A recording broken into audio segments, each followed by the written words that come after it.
Drage gledalke in cenjeni gledalci, prisrčno pozdravljeni in vabljeni k ogledu oddaje Glasnik. Na minuli kulturni praznik so se porajala tudi vprašanja, kakšna je vloga poezije danes in kje je pozicija Prešerna v njej. Nekaj razmislekov je ponudila okrogla miza v knjigarni Mladinske knjige.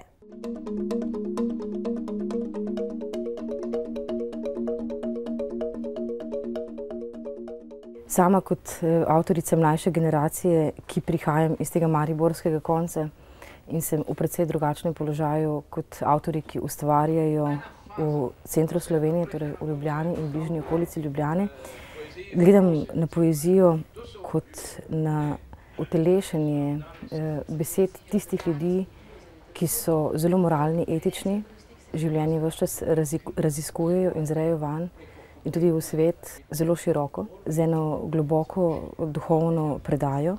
Se mi pa zdi, ne da se mi zdi, ampak je res, da poezija vedno tudi sledi družbenim spremembam. Poezija zmore ubesediti vse to, o čemer življenje in svet in človek pripovedujejo, in tako to počne tudi sodobna poezija in prepričana sem, da se zanjo ni bati.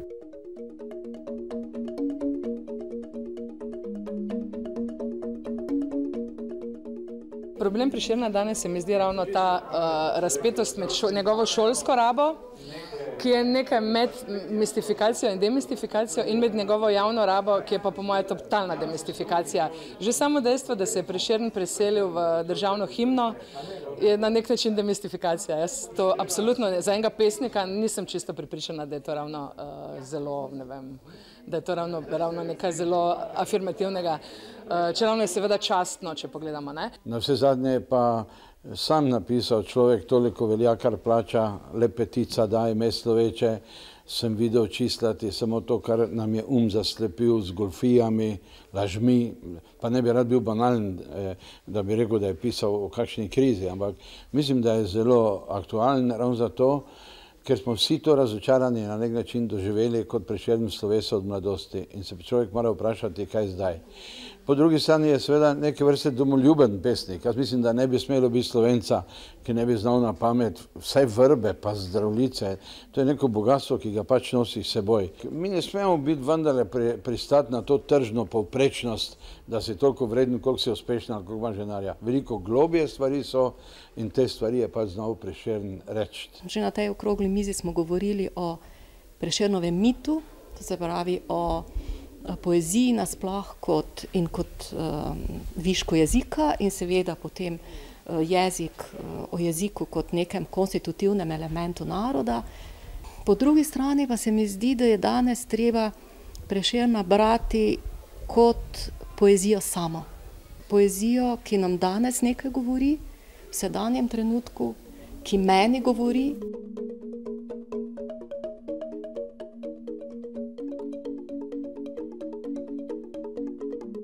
Kar se pa njegove šolske rabi tiče, pa je po mojem glavni problem, da se ga še vedno obravnava dosti preveč z nekim rešpektom do njegovih družbeno-kritičnih pesmi in se absolutno preveč poudarja njegova ljubezenska poezija. Prešern je bil dejansko, bi lahko rekla, en sodobni razsvetljenec z nekim izjemno sodobnim družbeno-politično postavitvijo za tiste čase. In ne vem, zakaj se zdi profesorjem večinoma in zlasti pa učiteljem to prezapleteno za neko otroško dušo. Zakaj jim Prešerna slika nenehno z temi nekimi doktor Fik in ne vem, Julija oklepi? Meni je šlo prav na živce, kot je šlo dijakom tudi tisto vprašanje, tako klasično učiteljsko, kaj je hotel povedati pesnik tej pesmi.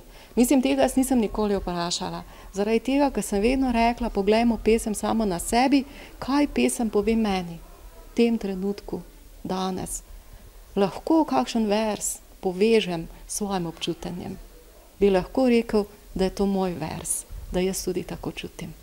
V bistvu nisem njegovega duha hotela ujeti, ampak da bi pesem svojo tisto prvobitno, po mojem mnenju, vsaj vlogo opravila, to se pravi, da bi nekaj dala človeku kot osebi. Če učiteljica slovenščine nima ognja sama v sebi v zvezi s Prešernom, kako ga bo prenesla na otroke. In se je naredila ena katastrofalno negativna fama, to je, da je težak, pretežak, zamorjen, in mi se s tem ne bomo ukvarjali. Pomeni samo, da nismo vstopili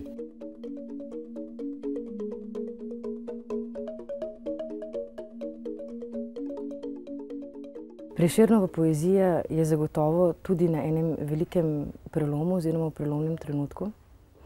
Franci Prešeren je namreč pesnik zelo širokega upovedovanja, ne.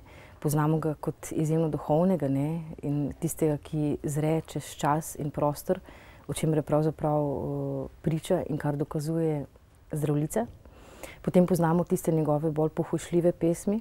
Prepričana pa sem, da bo France Prešeren, če vzamemo za primer pogovora o njem, Zdravljico, vedno ostal pred nami, pred časom. On je rekel, da v sebi nosi pekel in nebo. In jaz sem prepričan, da vsak človek ima v sebi pekel in nebo. Prešeren ti bo pomagal odkriti, kaj je tvoj pekel pa tvoje nebo.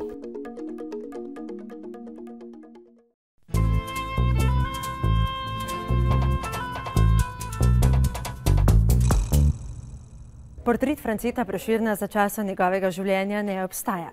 Je pa njegova podoba nagovarjala najštevilčnejše umetnike skozi različna stoletja, med drugim tudi umetnika Miho Maleša. Na kakšen način pa razkriva razstava Prešeren in Maleš v razstavišču Univerzitetne knjižnice v Mariboru. Kot študent se je prvič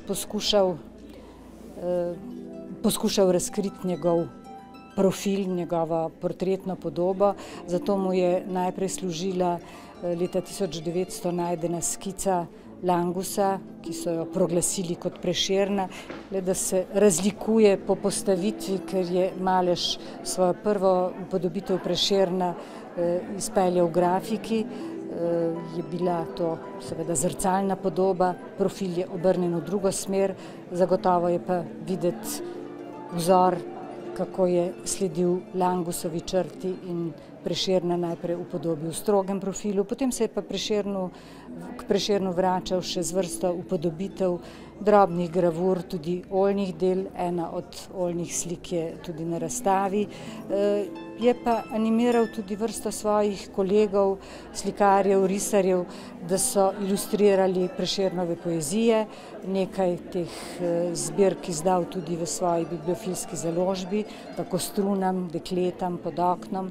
To so vse sadovi te njegove takrat zelo aktivne bibliofilske založbe. Miha Maleš, v bližini Kamnika rojeni umetnik, na slovenski likovni sceni pušča sledi svojo vsestransko likovno govorico. Bil je slikar, risar in grafik. Kot grafik je z Božidarjem Jakcem v Sloveniji utiral pot. Eden njegovih sodobnikov ga je poimenoval celo slikajoči pesnik. A ni bil tankočuten le do barve in likovne umetnosti, ampak tudi do besedne umetnosti. Kot velik ljubitelj knjig in založnik se je s Prešernovo poezijo srečeval tudi skozi likovno upodabljanje njegove rimane besede. Likovno podobo je namreč dal mnogoterim Prešernovim pesmim. Na razstavi lahko tako vzremo tudi barvne grafike v bibliofilski izdaji Sonetnega venca.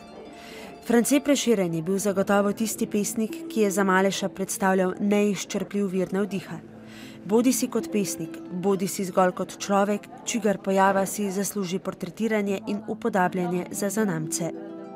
Pozorila bi še na drugi del te razstave, ki pa poskuša pokazati vsaj nekaj primerov iz bogate Maleševe zapuščine, kjer se skrivajo sjajne upodobitve Prešerna. Vemo, da izvirnega portreta iz časa njegovega življenja sploh ne poznamo in gre bolj ali manj za pesniško svobodo avtorjev, ki so poskušali njegovo podobo, bodisi v slikarskem, bodisi kiparskem ali pa tudi grafičnem in risarskem svetu, pokloniti zanamcem je velika. In Maleš pokaže še drugo plat svoje zbirateljske strasti. Letos se spominjamo na dan svetih treh kraljev, smo se spominjali 110-letnice Maleševega rojstva, tako da je kar nekaj okroglih obletnic povezanih tudi s to razstavo. In tudi obletnica njegovega prvega nastopa v tem mestu, leta 1923 je v okviru tukajšnjega društva Grohar nastopal, pa tudi kasneje je bil lep prikaz v letu 1975 v prostorih Mariborske umetnostne galerije, njegov kompleten grafični opus prikazan v takrat ambiciozno zastavljenem bienalu slovenske grafike, ki je pa doživel le nekaj ponovitev v tem praznovanju našega kulturnega praznika. Se povezujeta pesnik in slikar, ki ga označujemo kot slikajočega pesnika, res v najboljši družbi. In glede na omenjeno bibliofilsko vlogo Maleša je knjižnica, univerzitetna knjižnica zagotovo najprimernejše okolje. Prvič za te grafične liste, ki izvirajo spet iz tiska, so tesno povezane s tiskom, se pravi tudi z nastankom knjige in njegovimi knjižnimi izdajami, je to res imenitno okolje. Razstava je tako poklon dvema velikanoma in veličinama slovenske kulture.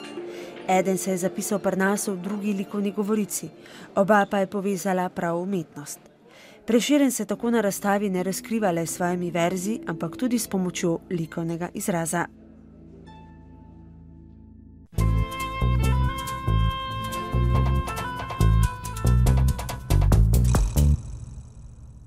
Mariborska umetnostna galerija velja za eno pomembnejših muzejskih institucij moderne in sodobne umetnosti v severovzhodni Sloveniji.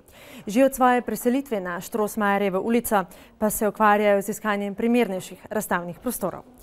Nove galerije ni prinesla niti lanskoletna Evropska prestolnica kulture. Kaj to pomeni za nadaljnje delovanje galerije, pa preverjamo v naslednjem reportažnem zapisu. Evropska prestolnica kulture Mariboru ni prinesla načrtovane infrastrukture na področju kulture. Kljub velikim načrtom in načelnemu strinjanju, da so novi galerijski prostori nujni za regijo, dlje od začetnih izkopavanj ni prišlo. Pred kratkim je od projekta dokončno odstopila vlada, ki je razveljavila sklep o sofinanciranju 10 milijonov evrov. Jaz mislim, da gre za enega največjih neuspehov na področju tako države kot mesta, saj pravzaprav zaključujemo Slovensko Evropsko prestolnico kulture kot enih redkih brez dodatne infrastrukture, ki bi omogočala višji standard razvoja na področju. Jaz še vedno vidim rešitev v tem, da nadaljujemo z tem projektom. Umetnostno galerijo kot takšno je zelo pomembna za kompletno regijo in jo moramo na nek način rešiti. Sedaj je trenutno ni v zavedljivem stanju ta lokacija in tako da odgovorni v mestni politiki tukaj se tudi ta, ki bo potem prevzel funkcijo župana, mora biti to kot ena prioriteta, da bo to zadevo med drugim tudi reševal in vlada kot taka pa seveda ne bo mogla ubiti tega pa reči, sedaj pa nimamo več nobene obveznosti do Maribora, kajti sklep še vedno obstaja, obljube obstajajo in če samo izhajamo iz tega, da nismo bili deležni niti enega evra, kar se tiče za infrastrukturo v okviru Evropske prestolnice kulture, tukaj moramo nekaj narediti. Ključna financerja, Mestna občina Maribor in Ministrstvo za kulturo, prelagata odgovornost drug na drugega. Negotova finančna in politična situacija v mestu ne pripomoreta k jasnim odgovorom. Dejstvo pa je, da smo mi že lastna sredstva v višini 2,5 milijona dali. Zato, ker to so neka sredstva, lahko bi ta sredstva tudi prekanalizirali nekam drugam. In tudi eno dejstvo je, da samo z 10 milijoni kot takšnimi, Mestna občina Maribor kot taka v dani situaciji tudi sama v tem trenutku ne more ostale razlike pokriti. To se je potrebno zavedati. Ampak 10 milijonov evrov pa z nekim dodatnimi dogovori, pa z neko minimalno participacijo v tem danem trenutku bi prav gotovo, če druga ne, vsaj lahko naredili to, da bi se te jame iznebili, ampak da bi se naredili nekaj v obliki neke kletne etaže, pa potem nadaljevali. Skratka, tukaj je, jaz verjamem, da veliko rešitev. V danem trenutku oziroma v predlogu prvega branja proračuna, ki smo ga sprejeli, pa nismo sedaj namenili, ampak smo že pa kar veliko sredstva pa že zagotovili.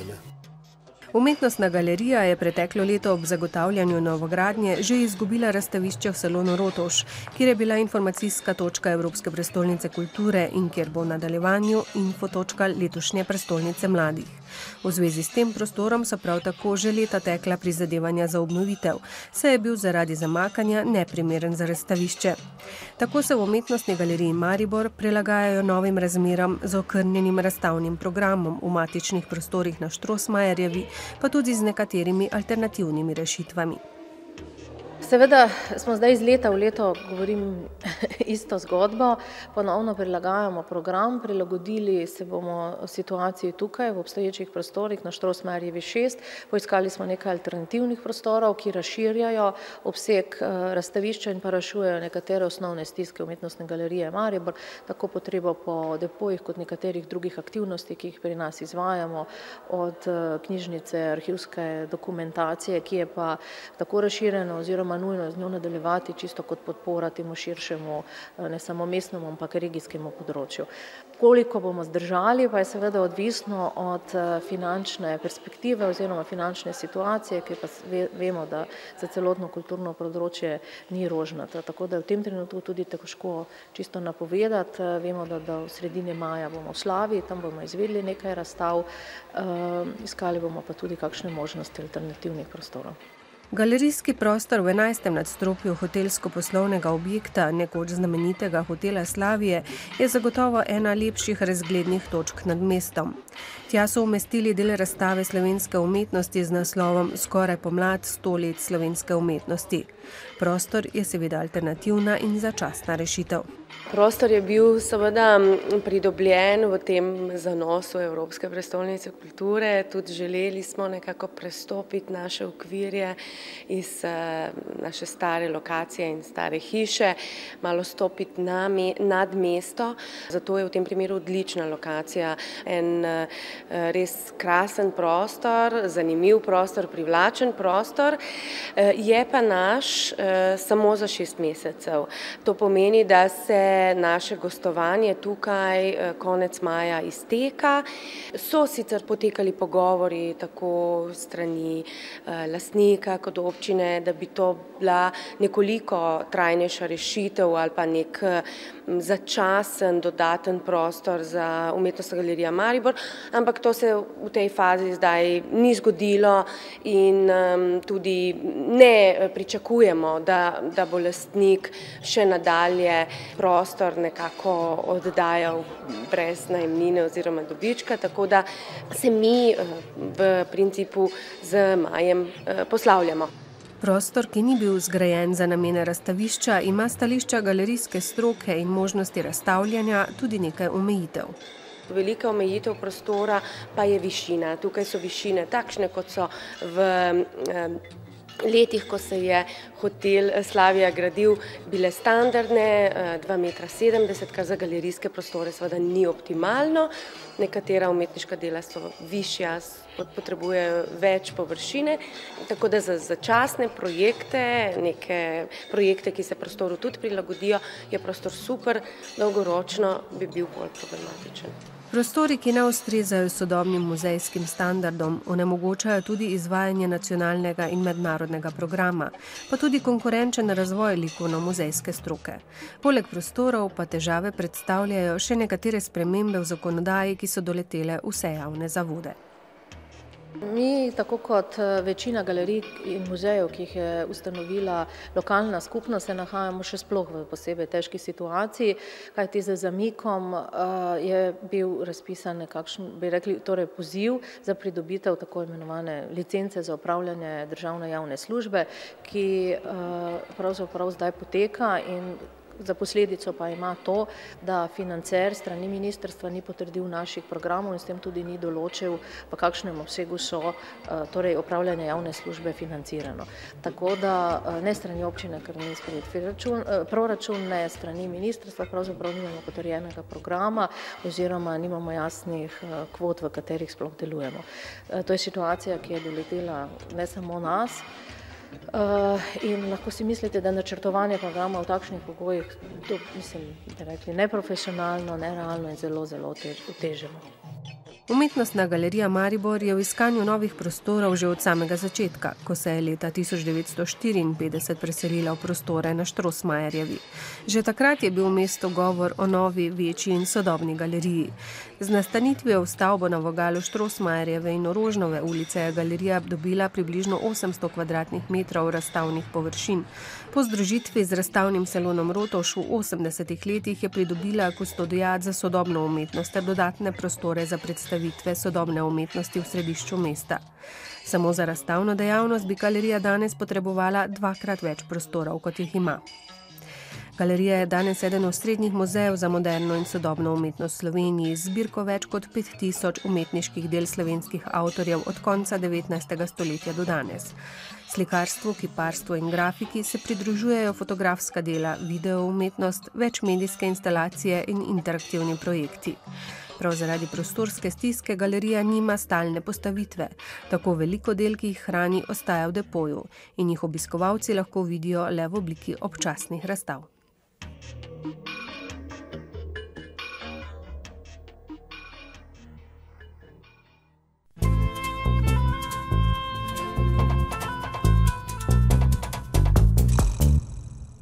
Človek dan današnjega časa je človek, ki hiti. In prav to vsakdanje hitenje uprizarja tudi razstava črno-belih fotografij z naslovom Homo urbanus europeanus, ki je na ogled v fotogaleriji Stolp v Mariboru.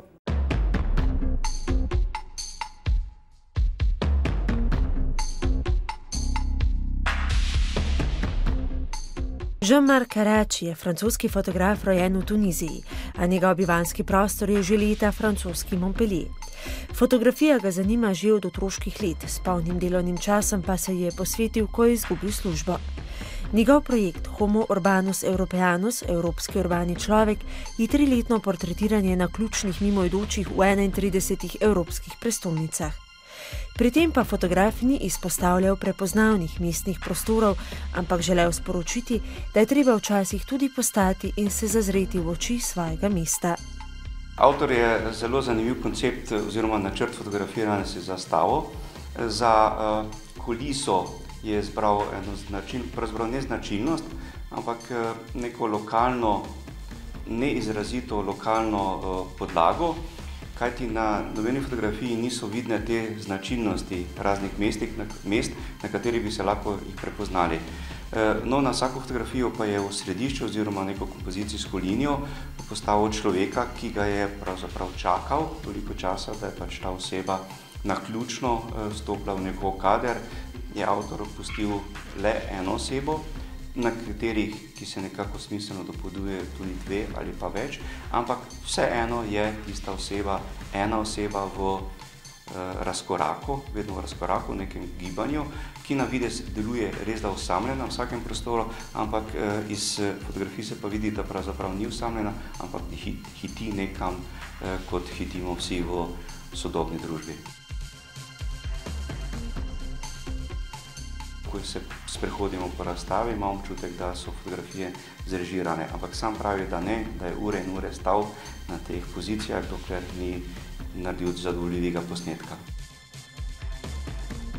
Karačijeve fotografije morda nekoliko spominjajo na fotografije njegovega sonarodnjaka, svetovno priznanega Henrija Cartier-Bressona. Tudi fotografije slednjega so bile črno-bele, ljudje so jih pojmovali kot zrežirane in ne spontano nastale. Bressonovi upodobljenci pa so prav tako kot Karačijevi ujeti v razkoraku. Tukaj se je avtor odločil prav zaradi tega za črno-belo fotografijo, da se izogne vsem ostalim vplivom barve, ki je zelo močna govorica tudi, da je vse skupaj strno v risbo, v fotografsko sliko, da je vsebina tista, ki prepoveduje o določeni tematiki, kot je tukaj že sam naslov, to govori, da gre za evropska mesta. Karačijev človek, to urbano bitje, kot ga poimenuje sam, nima nobene globje simbolike s prostorom, v katerem ga je omenjeni fotograf ujel v svoj fotografski objektiv. Prostor le dodatno nakazuje človekovo majhnost in morebitno izgubljenost v tem urbanem, pozidanem univerzumu.